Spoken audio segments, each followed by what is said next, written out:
la chaîne de la révélation du Dieu le Père.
Semaine TV, la chaîne de la révélation du Dieu le Père.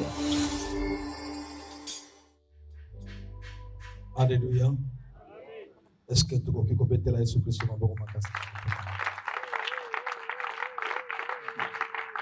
le Et tu fongoli la Bible na biso. Nous allons dans Lévitique chapitre 23. Lévitique chapitre 23.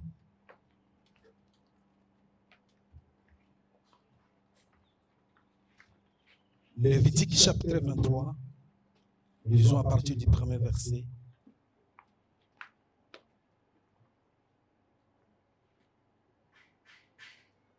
Et là, j'ai dit la parole au nom du Seigneur Jésus. L'Éternel parla à Moïse et dit: parle aux enfants d'Israël et tu leur diras: le fait de l'Éternel que vous publierez seront des saintes convocations. Voici quelles sont mes fêtes. On travaillera 6 jours, mais le 7e jour et les sabbats, les jours du repos, il y aura une sainte convocation. Vous ne ferez aucun ouvrage. C'est le sabbat de l'Éternel dans toutes vos demeures. Voici les fêtes de l'Éternel, le sainte convocation que vous publierez à leur temps fixé. 2e passage. Genèse chapitre 37. Genèse 37 chapitre. Nous commençons à partir du premier verset jusqu'au 10e verset. Et là aussi, j'ai lu la parole au nom du Seigneur Jésus. Jacob, demeurant dans les pays de Canaan, où avait séjourné son père. Voici la postérité de Jacob. Joseph, âgé de 17 ans, faisant paître les troupeaux avec ses frères. Cet enfant était auprès des fils de Bila et des fils de Zilpa, femme de son père. Et Joseph rapportait à leur père leurs mauvais propos. Israël aimait Joseph plus que tous ses autres fils, parce qu'il avait eu dans sa vieillesse, et il lui fit une tunique de plusieurs couleurs. Ses frères virent que leur père l'aimait plus que tous, et il les priait à haine. Il ne pouvait lui parler avec amitié. Joseph eut un songe et il raconta à ses frères, qui le haïrent encore davantage. Il leur dit: écoutez donc ce songe que j'ai eu. Nous étions alliés des gerbes au milieu des champs. Et voici, ma gerbe s'éleva et s'étint debout. Et vos gerbes l'entourèrent et se prosternèrent devant elle. Ses frères lui dirent: est-ce que tu régneras sur nous? Est-ce que tu nous gouverneras? Et il les haït encore davantage à cause de ses songes et à cause de ses paroles. Le verset 9, il y a encore un autre songe et il les raconta à ses frères. Il dit: j'ai eu encore un songe et voici le soleil, la lune et 11 étoiles se prosternaient devant moi. Il raconta à son père et à ses frères. Son père les réprimanda et lui dit: que signifie ce songe que tu as eu? Faut-il que nous venions, moi, ta mère et tes frères, nous prosterner en terre devant toi? Est-ce que quelqu'un peut me dire amen à cela? Est-ce que nous pouvons acclamer la parole du Seigneur Jésus ce soir? Tubeteli Yesu Kristo maboko makasi.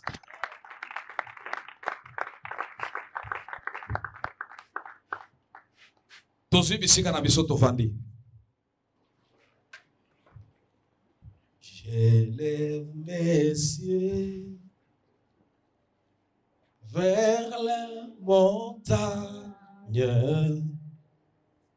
D'où me viendra les secours. Je lève mes yeux vers les montagnes. D'où me viendra le secours. Ma forteresse, c'est toi, Jésus. Mon bouclier, c'est toi, Seigneur. Que ta puissance descende sur moi. L'onction divine comble mon cœur. Que ta puissance descende sur moi. L'onction divine comble mon cœur. Pour t'adorer.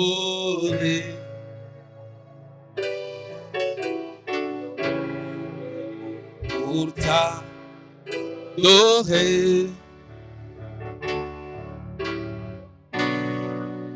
Pour t'adorer. Seigneur Jésus, me voici pour toi. Pour t'adorer.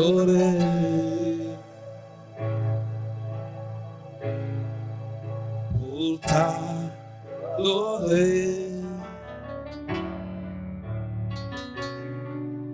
Pour t'adorer. Seigneur Jésus, me voici pour toi.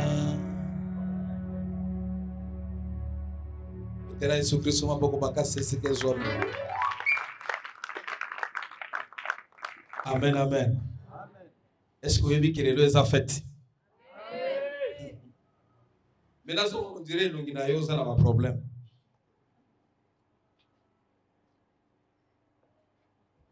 Papa sinangai, papa sinayo, eko changer nzambe kombote.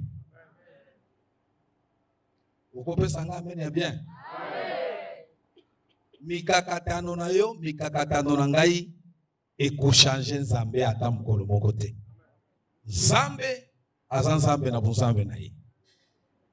E asalaka eloko nyonso ya malamu na ntango oyo ye alingi. Amen, amen. Voilà pourquoi les lots, naïbi ke ba invité na biso bazali, peut-être ba msusu pe bazala onanzela, mais yo to bandi na yo pendant quelques minutes, na kusenga na yo, pesangai motema, pesanga matoi, pesanga miso. To yo kanini yo molimo okolobela biso pendant quelques minutes, et puis to sambeli, pour te jurer pour l'âme, il y a un conarelo, tous ont gabanda. Pour le bas mener à bien. Thème nangai, to pété menabiso par rapport à la fête que tous allez célébrer. Ezali thème ninyo, ezali thème, ezali célébration ya fête. Fête ya nani, fête ya nzambe tata. Na kombo nini, première gerbe. Gerbe elingi koloba nini. Soki nalobi na français a pété. Gerbe elingi koloba étoile ya mutu. Topé talent. Topé talent.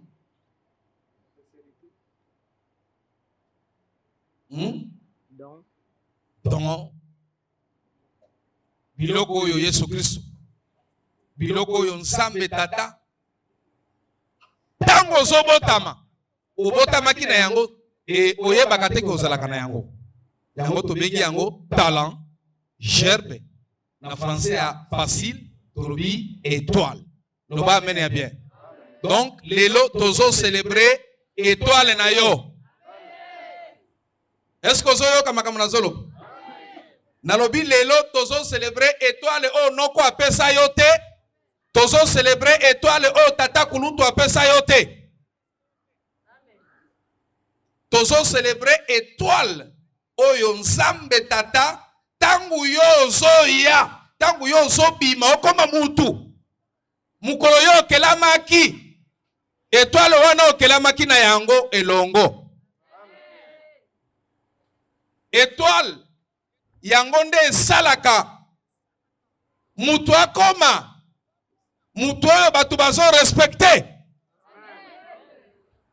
Alléluia. Talent nde esalaka ke bapesa mutu valeur. Don oyo nzambe tata atie kati na yo yango nde esalaka ke mutu ayebana. Alléluia. Sikoyo ndenge talent nde esalaka ke mutu ayebana. Yeba ke Mungu na Satana pe eloko akobundisa eza kaka nzoto te. Totikala distrait. Satan azobundisa libala nanga mikolo. Satan azobundisa musala nanga sikoyo. Satan azobundisa Satan. Tokoma focaliser ka Satan azobundisa Satan azobundisa. Amen, amen. Est-ce que nalobela mutu moko na poko alelo? Eloko ezo sala yo ozala ndenge ozali eza classe te. Na yo ki amene na yo bien te. Nalobi boy eza ba diplôme oyo oza nango nde ezo sala yo ozali te. Oyo ezo sala yo ozala ndenge oza eza talent oza nango. Alléluia. Eza na bato ebele batanga. Basala ba mapolome koleka yo. Soko otali bango vie ya misère chaque jour. Alléluia. Mais okokuta mutu oyo gerbe na ye telema et s'imposer et gangi.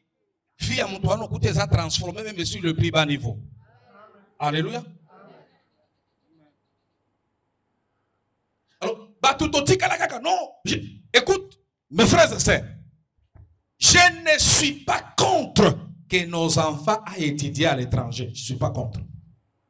Ce qui m'a dit, c'est qu'il y a un problème.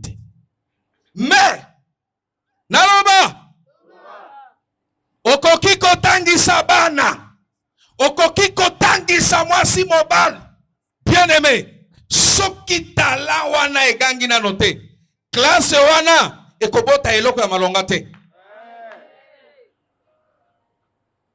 Alléluia. Bien-aimé, ezali classe T, nde esalaka ke mutu akoma na mbongo. Ezali classe T. Franchement, lokuta. Je peux vous le démontrer. Et na ba exemple ebele. Est-ce que vous comprenez ça quand même bien? Tosolo bela gerbe tala. Ezali célébration mnene tosala moye. Tala. Na boyi na loba makamba ba politicien. Mais na hoki koloba makamba ba politicien mais dans le bon sens. Nazo finga te nazo minimiser te mais nazo loba makambo ezali vrai.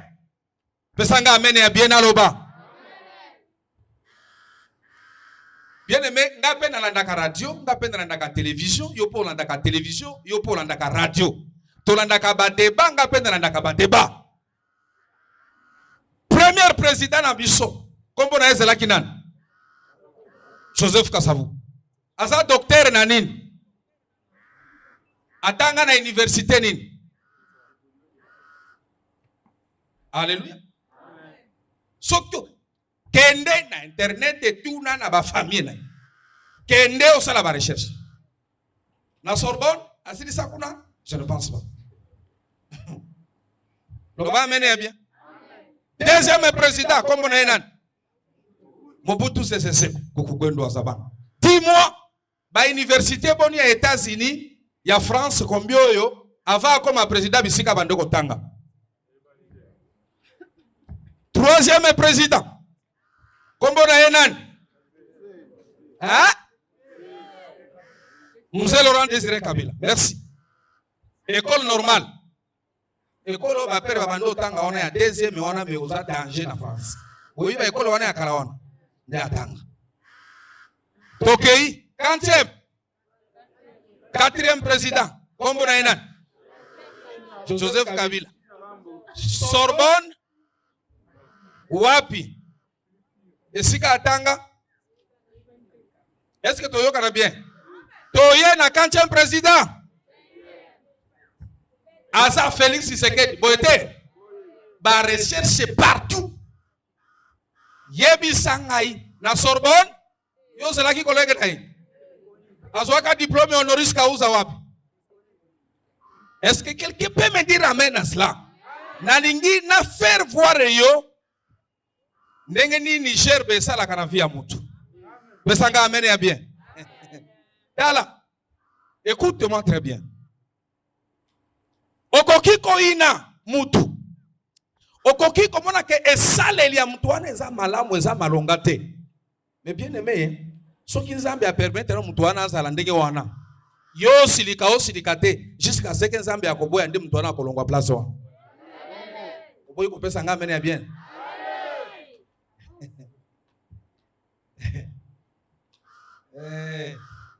Na yebi bande ko ebele basilisa baza bakasapa. Basilisa na 1980. Ba grand frère na ngai ebele basilisa na kasapa. Ba osilisa bazota ba chapeau moko ya milai boyi tondi ba chendu ba Congo. Tu vas bloquer belé ba chapeau na ebite soki ezala kalelo ba chapeau na lisusu. Ba yaka belé. Mais basilisa ba chike. Soki oki français oki gloire au Seigneur. Mais ce que tu as laissé comme toison le bizarre pour le Cameroun. Donc, nous devons vivre contrairement à Oyoye à vivre qui attaque expérience. Est-ce que quelqu'un peut me dire amen? Maintenant, nalingina tombo ki samtu moko na poko ya lelo. Papa, excellence, ma sœur, mon frère, nenge tozao. Osa conscient, osa consciente. Et ça n'a pas tout batanga pour les gaillots. Hein? Mais yo osa mieux positionné que bango. Moni amen. To linga bilo ka boka pampa babiloka. Amen.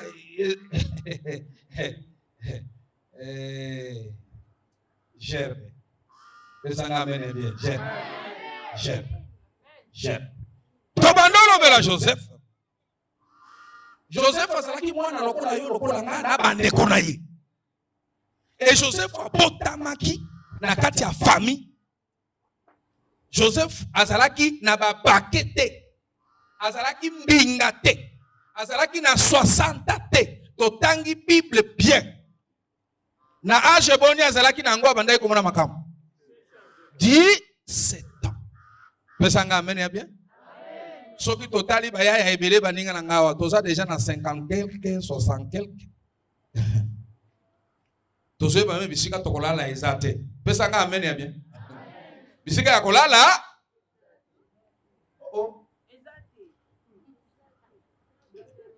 Place ya kolala ezate 55, 60 ans. Donc pour manger, c'est tout un problème. Alléluia. Amen. Bien aimé, nalobite que tout bousier mbongo. Hein? Nalobite que tout bébé sambo. Mais est-ce que ça m'a soumou? Sauf que tu as zui. Mais $100. Azui mwana na ye, mwasi na ye. Bake quelque part, ozui $100 wana. Olie pe soso bien matopso de liboki ya koto. Amen, amen. Eza masumu? Péché. Mais ceux qui ont $100, oye binga na ceux qui ont $100, bandi ba calquer. Seigneur, 100. Soit 30, atien na commerce. 10, 20, calcul. Donc, ceux qui ont $100, au moins, ceux qui ont $100, au tali ceux qui bana nyoso bana parler ou bien bana.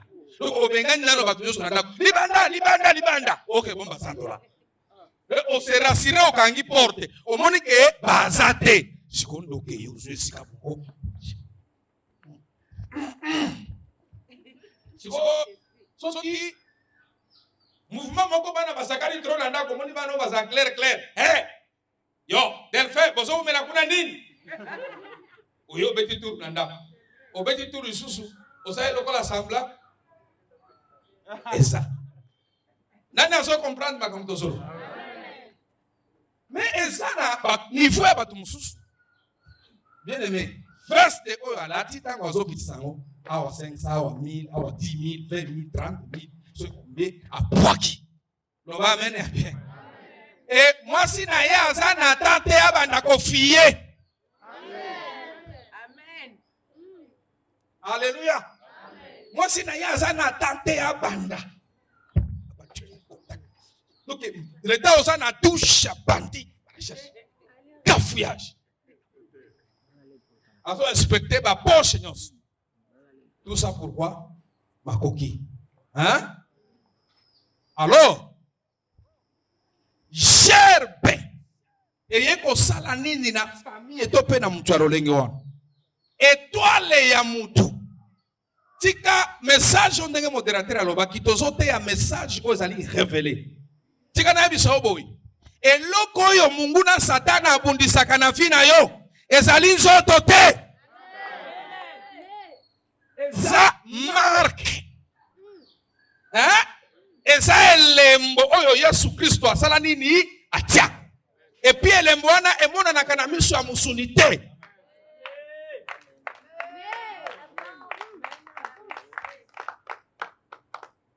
Okoki kozala na yo mbinga. Mais gerbe na yo eza ya kolala. Eh? Joseph azalaki mwana, azalaki muke, mais gerbe na ye ezalaki ya kotelema. Ya bandeko na ye nyonso ezalaki ya kofukamela ya ye. Amen, amen. Yuka tatana ya lobite, yo, tango aloti sanza, moi na minzoto. Donc, moi, soleil, étoile, na lune. Biloko misato. Amoni ke biloko nyonso wana misato yosala nini? Ba astre wana esala nini? Ezogumba mena ye. Moi elingi koloba tata. Sanza elingi koloba mama. Minzoto elingi koloba bandeko.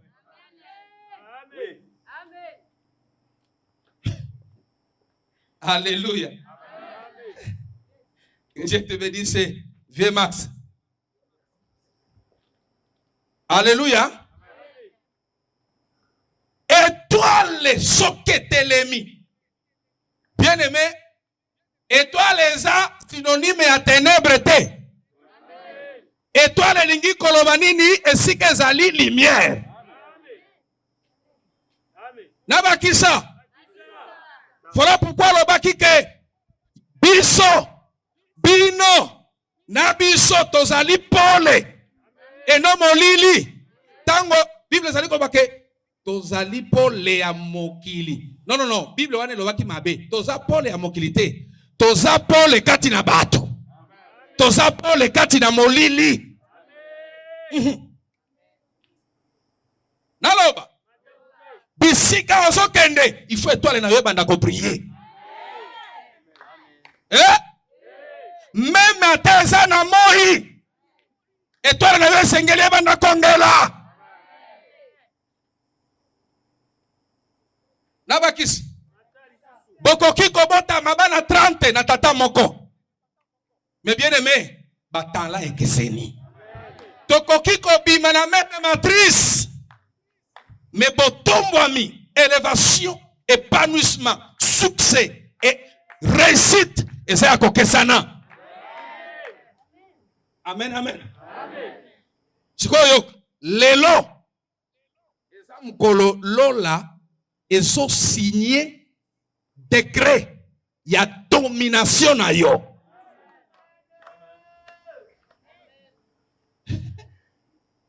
Nazongela koloba peto yokite.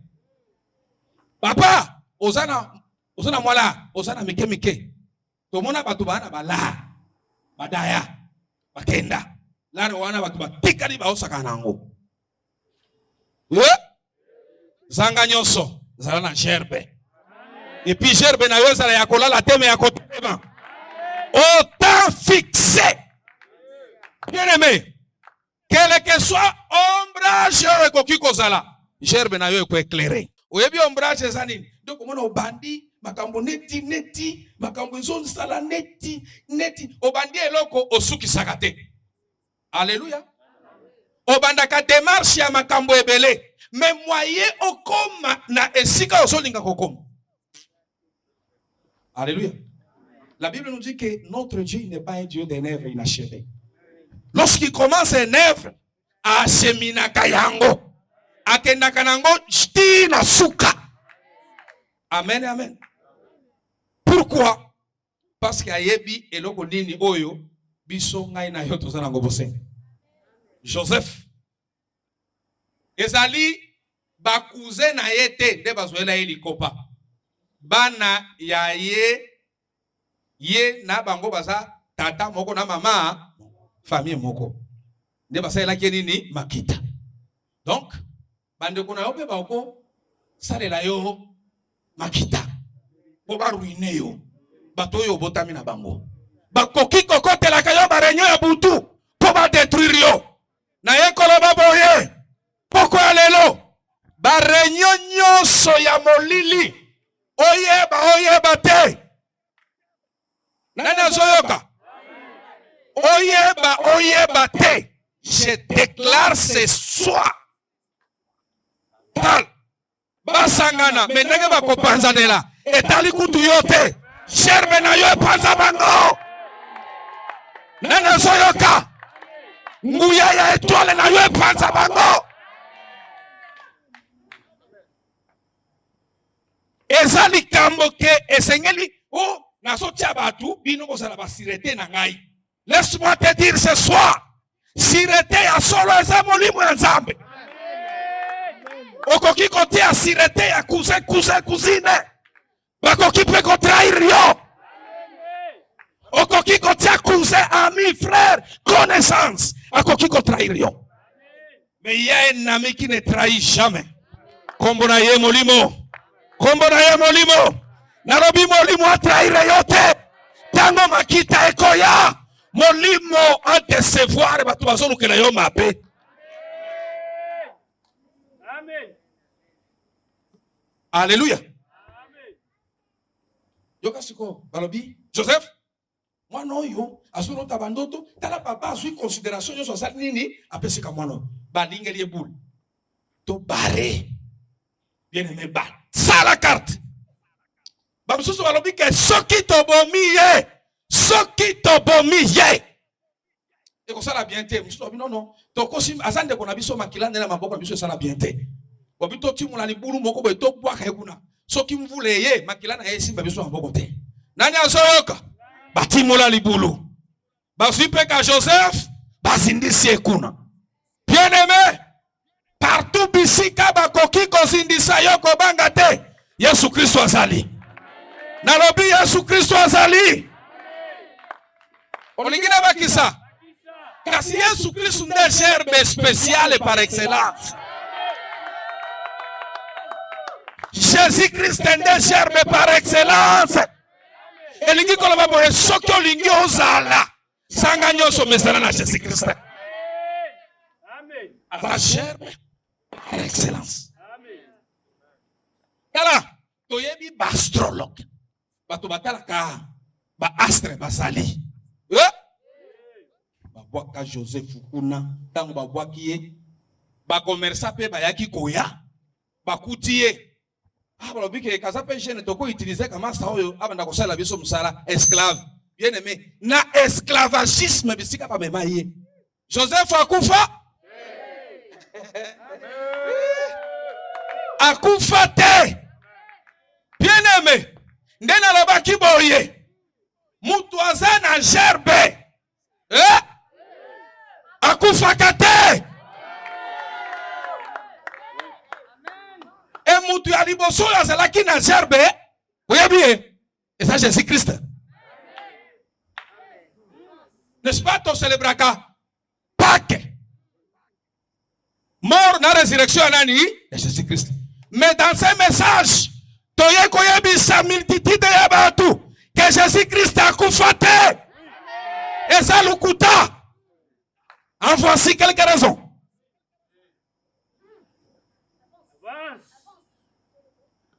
Jésus-Christ. Ndenge balobi ke bambaye na kulus bachubie likonga story nyoso wana. Naza batu ya maele bazao bazoyoka ngai. Pesa nga amene ya bien. Bien aimé, akufa no. Tango akufa na bazoloba molili tango akataki mutema. Yo. Est-ce que mtu moko azawa? Astre esika azali esengeli lumière ezala. Metango alongwa kiawa likolo ya mabele pour que ne kotia pe lumière na se ya mabele nde molili. Vous comprendre te. Vous comprendre te. Akei kokota. Abandaki na cimetière. Akei a libéré ba captif. Bible lobi ke ba santo bazalaki teni captif kuna. Sikona tuni oboye. Par quelle magie muto ya kokufa? Akende kofongola ba prisonnier. Yo, na kanisa kibo kopesa nga amene ya bien. Par quelle magie muto ya kokufa? Toyebi ke soki muto akufi aza immobile, souffle de vie elongwe. Akosala lisusu eloko te boyete. Mais avec Jésus-Christ, ce n'était pas le cas. Il a continué qui mission. Il y a un message biso. Tala sur le plus bas niveau to célébrer Pâques, mais le kola nengi bino bo célébrer kango kunate. Asili saki msale ba cimetière. Alongwe kuna deuxième jour, akei na abime. Abimi si ba basala ki teni captif pe kuna. Et troisième jour. Troisième jour.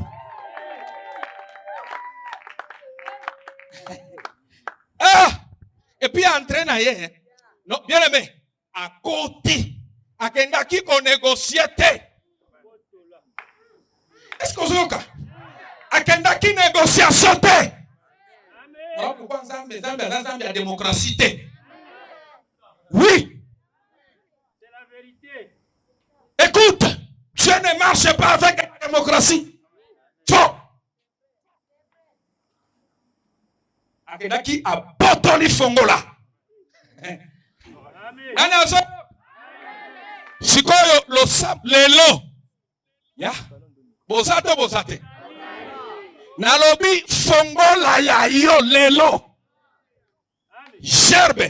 Eso que no bote la biso ba fongola. Ezala makambo zala ngwe bele sengela ke efongwa me bando senga fongola. Ta ezala kinano e comité tango e kom. Kwa lelo fongola na yo na yangai. Bakopesa yo yango. Et puis okende ko fongola ba magasin ba boutique nyoso ba coffre nyoso ekangama. Écoute makambo ya bunzambe bandakana ndo na sphère ya spiritualité. Après il faut se matérialiser na physique.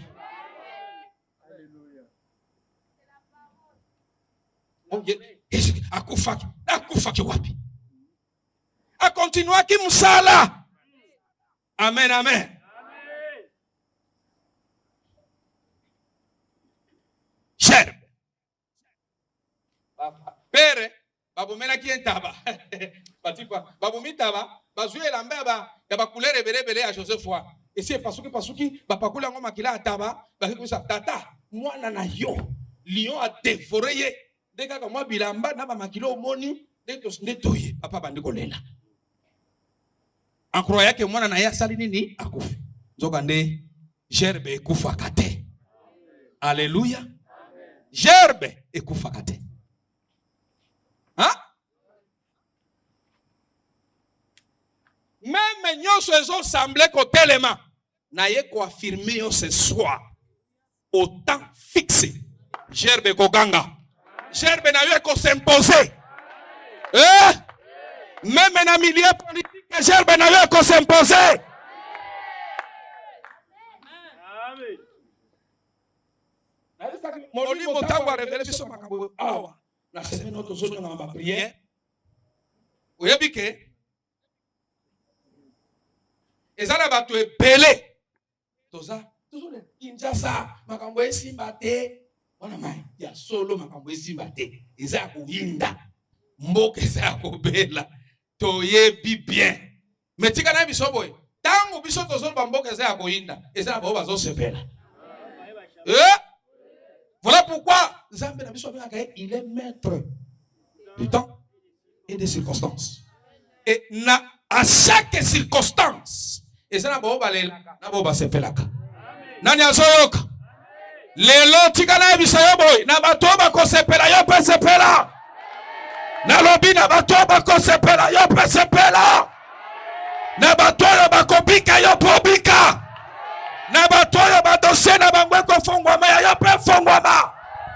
Na bato yo badosie na bangweko ganga ya yo pe ganga. À cause ya gerbe.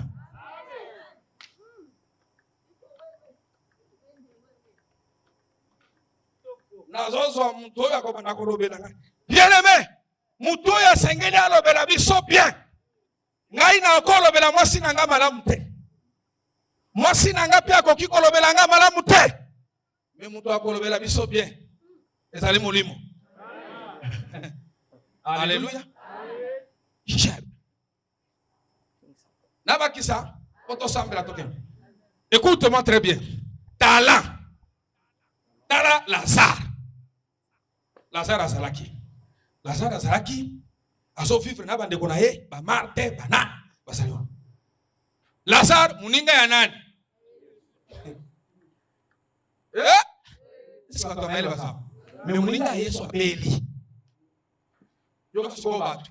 Vraiment Yesu azandenge. Muninga na ya abeli, amivandenge na ye. Kanenge tozaka. En tout cas, ngolo wako yao, kako yako senga bafufu na kosenga biso ba parfum.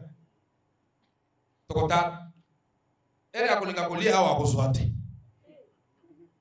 Master bandi kobela babengi sapeye, yepe kara.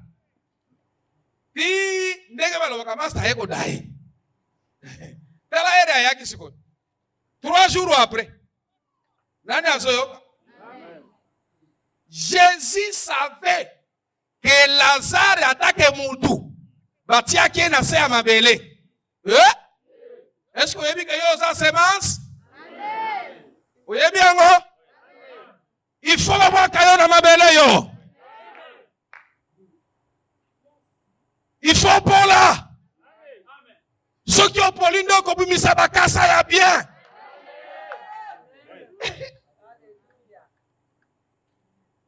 Lazare akenda. Abi tangu Yesu alobike no. Yo, usukuza la kawa mbele. To bengi sio vraiment to cause bizarre. Maître. Na lobi tokende bola kisanga sika bakundake. Tokende okende osani. Kutu kuna deja robo ya comme na deja kutu kopola tokei bola kisanga esika ya sana. Gerbe eyo kaka. Gerbe ezana matoi. Ataba kundia ngona sema bele ezana matoi. Okanisa teke balosambo na yo lole eyo kaka yango te. Eyo kaka. Esko zoyo kama kambona soloba. Lo sambo na yo lole eyo kaka yango. Metango ngonga ekokoka. Adam mer na yo ancho. Ta gerbe koleka ye piu. Nandenge kokende kosala makambo aoyebate.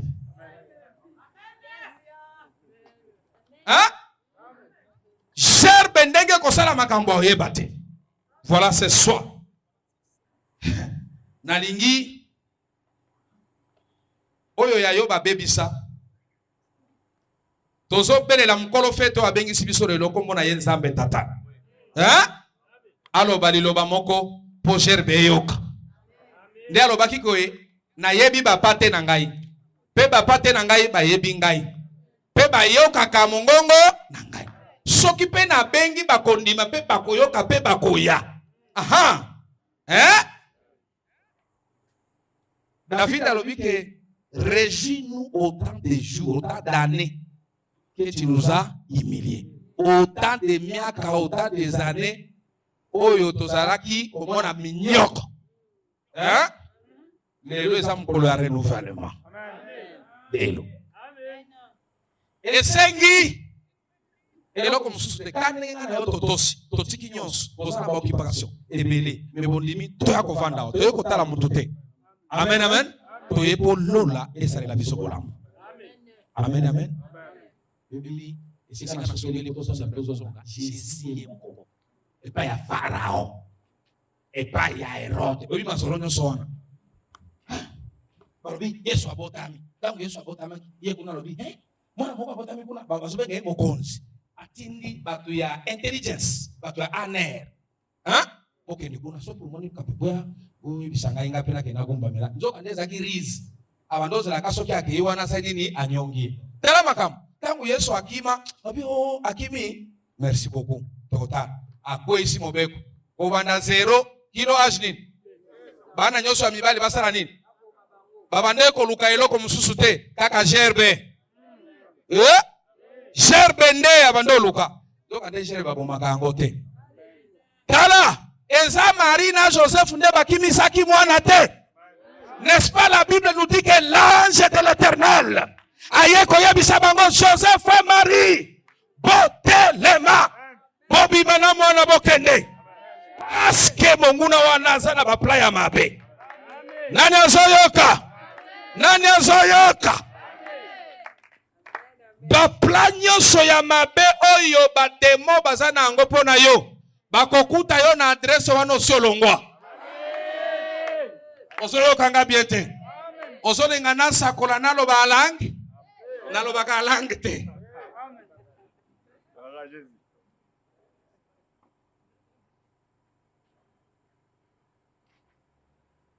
Ba projet nyonso machiavélique ya monde kabbalistique bazo kamata pona yo à cause ya bolamu ya première gerbe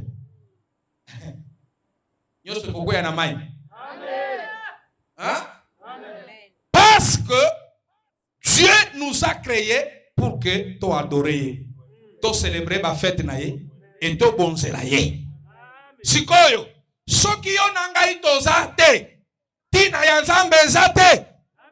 Zambe azanzambe parce que biso batu toza. Soki biso batu toza te tina ya nzambe zate. Yes. Oui.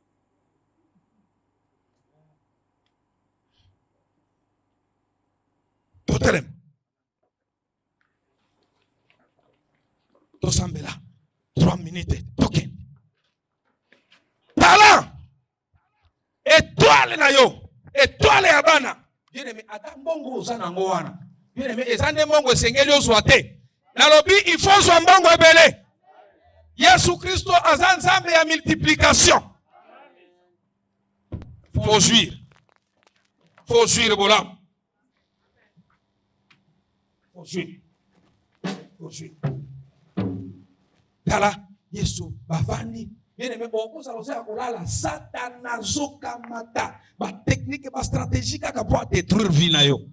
Mais lelo mutu abengi sibiso ezanzambe tata to célébrer fête na ye. Alobi ezali mobeko oyo tokotikala nango de génération en génération. Amen. Gerbe na yo ega. Na ningo sambela papa, na ningo sambela bien. Le Seigneur, si là. Portant dans le sang, tout le monde est d'accord pour la colère plus. Portant dans le sang.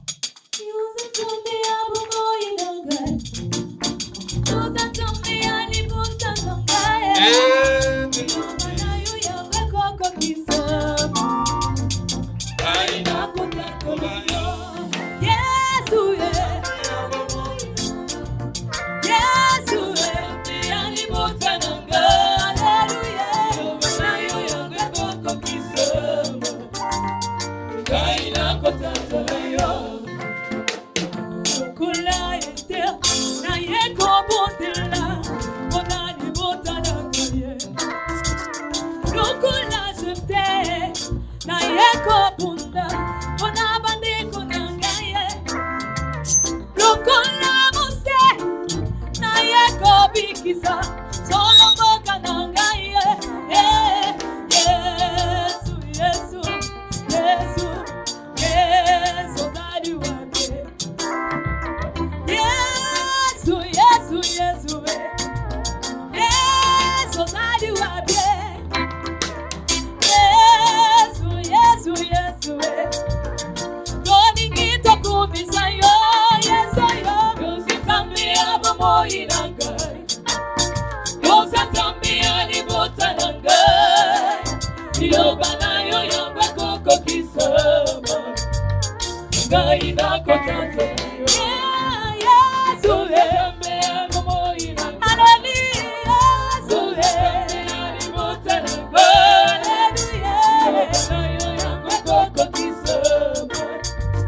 Yoka, losamba suka. Losamba suka.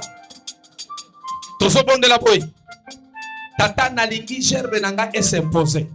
Na avenue na quartier bisika na vandi. Na ndako bisika na vandi. Na famille bisika na botam. Tala nanga s'imposer. Pesanga domination. Pesanga i pouvoir. Pesanga i makoki ya kodominer milimu mabe ya kodominer maladi. Ya kodominer masumu. Ya kodominer mabe. Bondela la kombo la koro Yesu Kristo alele. Bondela lo samba suka tozo kede. Bondeli nangai, na memi yango, kolu yango nangai. Papa nangaza di kobele, Yesu lobi nine. Mama nangalingi kobufe, Yesu lobi nine. Paneko nangakati na pasi, Yesu lobi nine.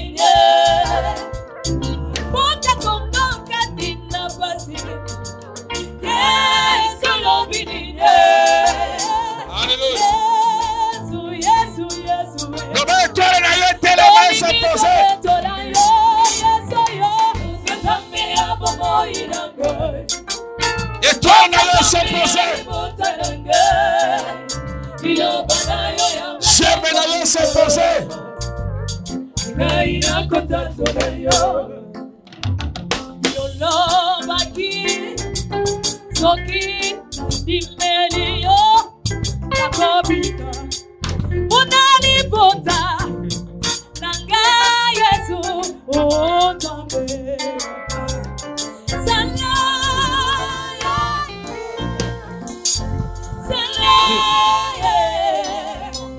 Na yediozo yokanga Na yediozo yokanga Boko sala Kolingi tokumisa yo Yeso yo Zambe ya bomo inango Yeso Zambe ya limota ningo Hallelujah Yobana yo yango koko kiso Inango tasura yo Yeso Zambe ya bomo inango Hallelujah Zambe ya limota ningo Yobana yo yango koko kiso Gaina kotatora yo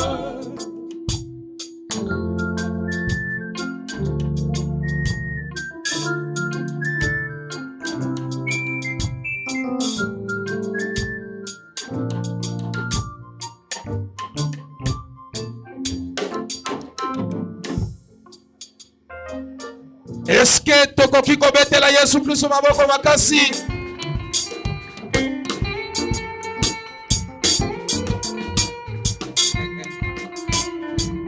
Nayoki maboko na yo biete kuna na suka betela Yesu Kristo maboko makasi. Alléluia. Alléluia. Alléluia. Merci. Tozu bisika na biso tovanda. Amen, amen. Alléluia. Est-ce que c'est un peu sali? Amen, amen. Merci to beteli Yesu Kristo maboko makasi. Voilà. Na bandina no kopesa yo maman, yo frère, yo sœur, merci. Pendant semaine mobimba oyo to se privé na makambo ebele. Kolia komela biloko ebele. Kaka po lola esa la biso bola muzambe tata, zambe ya kolo Yesu apambola yo. Tango kokanisa bana ya bato abosa na bana na yote. Tango kofongola ba dossier ya bato ebele ekangama ya yo pe fongwama. Tango kokanga bikuke ya bilakeli mabe ya bikuke na pe ya bilakeli mabe ekangama. Merci pona nyonso oyo sali yo contribuaki na $1, $2, $3. Yo contribuaki na mayele, yo contribué na présence, yo contribué na prière. Merci pona yo pe ndenge moko. Tobeteli Yesu Kristo maboko makasi.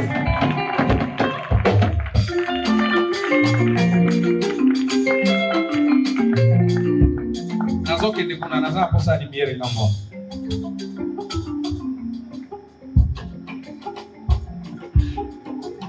Amen, amen. À tout Seigneur. Et ça bon côté. Vous en avez. Va considérer ba yeko tala biso. Et tout ça bela kana bango oti. Et ba dimi ko tika bisala, ba dimi ko tika ba occupation na bango. Ba yeko répondre na invitation ko biso to pesa ki bango. En retour, muto ko futa bango ezali Yesu Kristo. Mais biso na bar na biso ezali ko pesa kaka merci. Ndenge carburant na bango temps, disponibilité pour baya ba communier et le na biso. Boyete Voilà. Alors pourquoi? Avec tout le respect, na kopesa kam tu l'as montré mon micro à l'oba, wazana boete. C'est tout et puis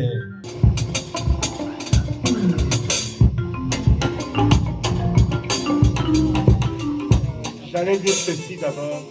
Je bénis mon Dieu et je remercie mon Dieu parce que d'abord je me présente, je réponds au nom de M. Maxime Bouriaba. Je suis dans les affaires, j'habite ici à Ngaliema-Lipen.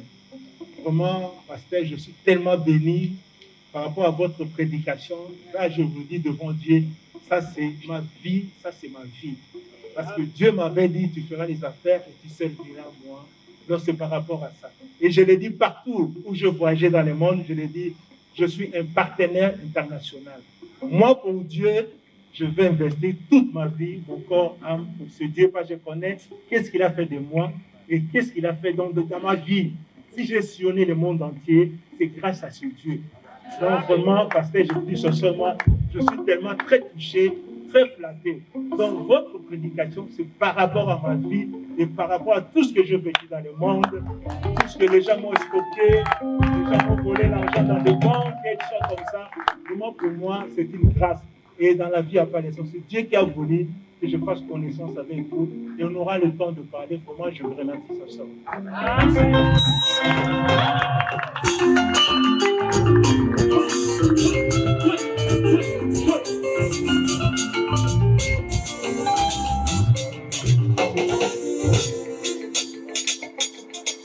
Alléluia.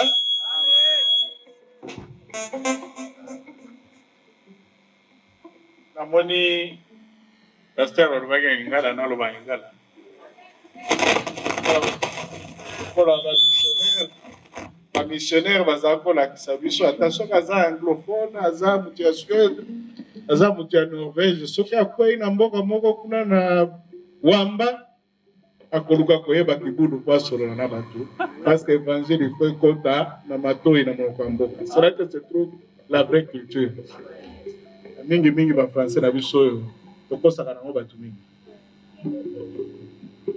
Naza kosepela mingi parce que naza mokristo. Naza pe mokristo oyo alingaka bitonga te, c'est-à-dire nabengaka yango ba barrière. Ata tozotonga awa ezala te ke tomitie na lopango. Toyeba ke le vrai corps du Christ eza corps invisible. Eza ba Kristu nyonso oyo bandimi ke Yesu aza nkolo mpe mobikisi oyo bapangani mokili mobimba oyo baza korespecte liloba Nzambe.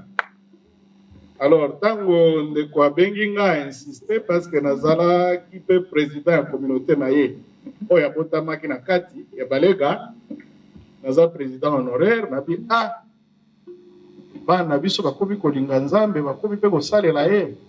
Surtout na ngombo ya Ipene soki na bandia wana kiti tikuna na se bato ebele o bazaki na vie moko ya ndenge mosusu baza koseka biso ntango tozana na bagene tozolinga makambo ya Nzambe bakoma ba pasteur.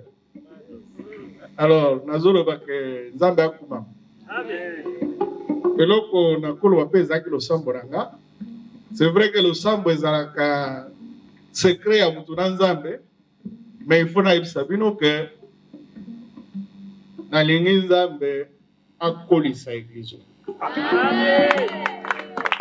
Lelo tozosambo ya eza polele nakanisi ke bokotonga mpe tokotonga ensemble.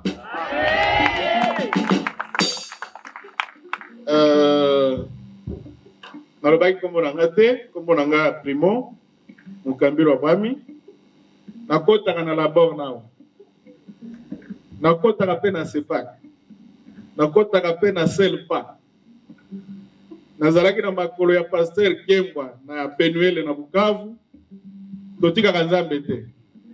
Nazalaki baptisé kala na 82 na Isiro. Na tango wana tozaka moto ebele Nzambe ayebisanga esika nyonso na okende na kokuta liloba Nzambe. Awa na ye wana kuti liloba Nzambe. Na remercier Nzambe lokola azosala aza koseme partout. Na motema na alobaka lokola na Actes des Apôtres eza koloba tokei na église eza na ndako ya frère tel. Ngana lelaka mutu na ndako na yazalaka na hotel lokolo wana. Azala ta na jour moko oyo azalaka pasteur abana na ye. Soki eza ndenge wana tokolemba te tokokoma na oyo babengaka manifestation des fils de Dieu. Masumu ekozala likolo na biso te. Tokozala tosali part na biso monde ekochanger.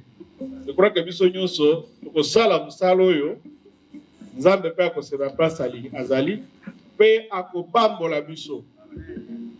Nazala témoignage makasi ndenge Nzambe azalaka. Bitumba liboso na bungisa biloko nyonso. Nakima Bukavu tina Kisangani a pied. Nakufa te. Na bandela à zéro. Nazongi Goma. On reprend la vie. Volcan ye memi nyonso oyo tozaki na. Toyena réunification, toyena Kisasa. Naebisa bandeko na nga souvent bayebaka te. Bamusu balobaka aza na mwa eloko na bite. C'est Dieu qui renouvelle.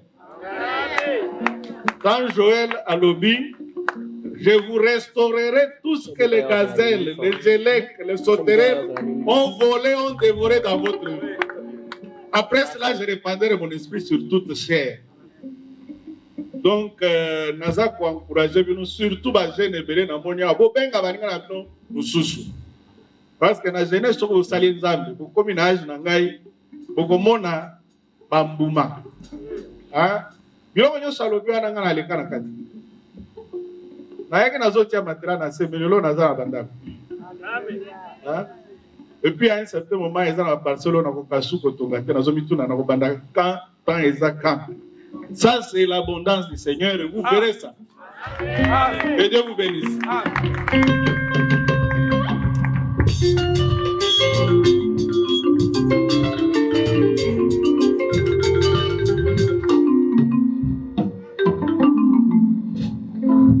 Alléluia. Shalom l'église. Moi, je m'appelle M. Bingoto Serge. C'est la deuxième fois que je viens participer au culte de cette assemblée. Et la première fois, c'était à Kitambo Magasin, lorsque vous étiez encore de l'autre côté. Et j'ai eu la grâce, sinon le plaisir d'être invité par le pasteur Kassololo ce soir pour partager avec vous cette séance de prière. Personnellement, je rends gloire à Dieu parce que je me suis retrouvé dans le message encore une fois de plus. Au regard même de la foi passée lorsque je suis venu. Vous savez, il n'est pas facile lorsque vous connaissez... Vous savez, il n'est pas facile lorsque vous connaissez quelqu'un, avant qu'il commence à servir Dieu, et par après, vous le connaissez en tant que serviteur de Dieu. Ça veut simplement dire qu'il arrive des fois que des gens se disent, mais celui que je connais là, mais c'est à l'œuvre qu'on juge l'ouvrier. Voilà pourquoi je remercie le pasteur Kassololo, je rends gloire à Dieu et je demande à Dieu, j'implore la grâce de Dieu afin qu'il fasse de lui un plus grand encore et que cette assemblée croisse davantage. Je vous remercie. Merci.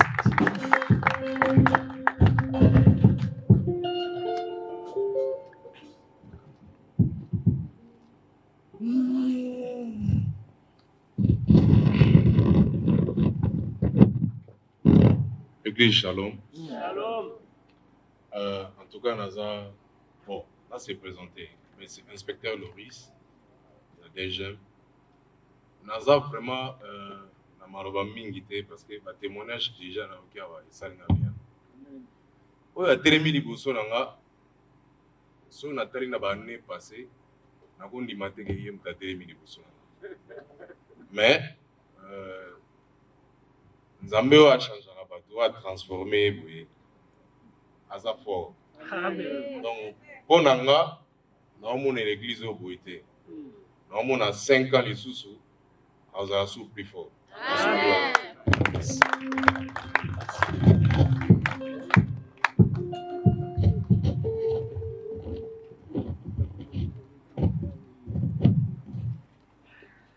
Bien aimé, moi c'est frère Gédéon Maoula. Naza vraiment na formateur universel été. Juste nazo remercier pasteur pour l'invitation pour la prise kinga.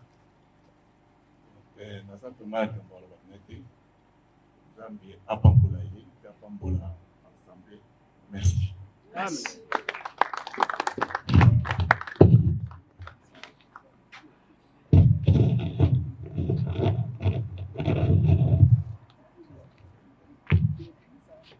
Shalom Église. Shalom. Car naza mama aimé Lobonza. Naza mama moko ya veni. Na yeba ina pasteur kala denga kotia wana nazalaki mama oyo abande ko pesa bango ba chaise, ba pao, kambe bele pona osala ba travaux. Do ezangai nazalaka na veni oyo. Na pamboli Nzambe, c'est pesa ki Nzambe lelo ngapena ya kobonde longo na bino. Semaine oyo nyonso ngana bandeko lobela talent na ndako na nazali kolobela talent sur talent ya moto mais lelo na yoki yango a profondeur na pamboli Nzambe mpo na vraiment ya mingi Nzambe apambola o pasteur atala na kozonga nakende bisa bango batei kaka sur makambo nga na bande koloba mais na lolenge mosusu. Amen. Dieu soit loué. Merci. Amen. Voilà, tobeteli Yesu Kristo maboko makasi. Amen, amen. Merci beaucoup.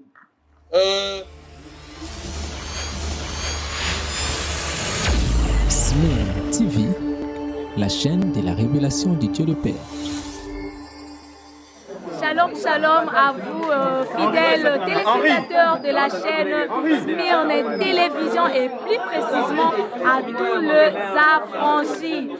Comme vous savez bien, on avait 3 jours de festivités auxquelles on avait comme thème la première gerbe. Dont l'orateur était le pasteur Cephas Kassololo. Et en tout cas, nous étions vraiment bénis aujourd'hui. Et il nous a expliqué c'est quoi une gerbe, c'est quoi la première gerbe.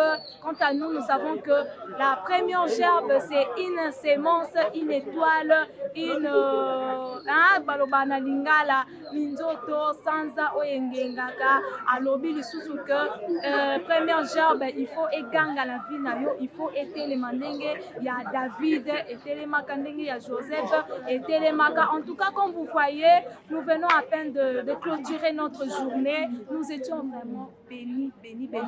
Il y avait beaucoup de gens, les gens étaient vraiment à craquer et Nzambe Tata a visité, a franchi vraiment na ndenge moko ya kosakana te. Et en tout cas, on a regretté la bande nyonso bazwa ki lokasa batikali komonana te, mais prochainement na yebi ke Nzambe Tata akosunga bino pour que boye souko bénéficier na oyo bande kona bino ba bénéficier. Alors lelo penza nde bozomona ambiance ndenge ezali to clôturer journée na biso to clôturer séminaire na biso ya festivité sur la première gerbe oyo pasteur Kassololo alobeli biso to kolandango se boni bolandango na chaîne na biso ya Smyrne Télévision. À tout moment quand tu vas te connecter, n'hésitez pas à se connecter sur notre chaîne Smyrne Télévision. Wana bomona la prédication nyonso ya pasteur. En tout cas, que Dieu le Père vous bénisse.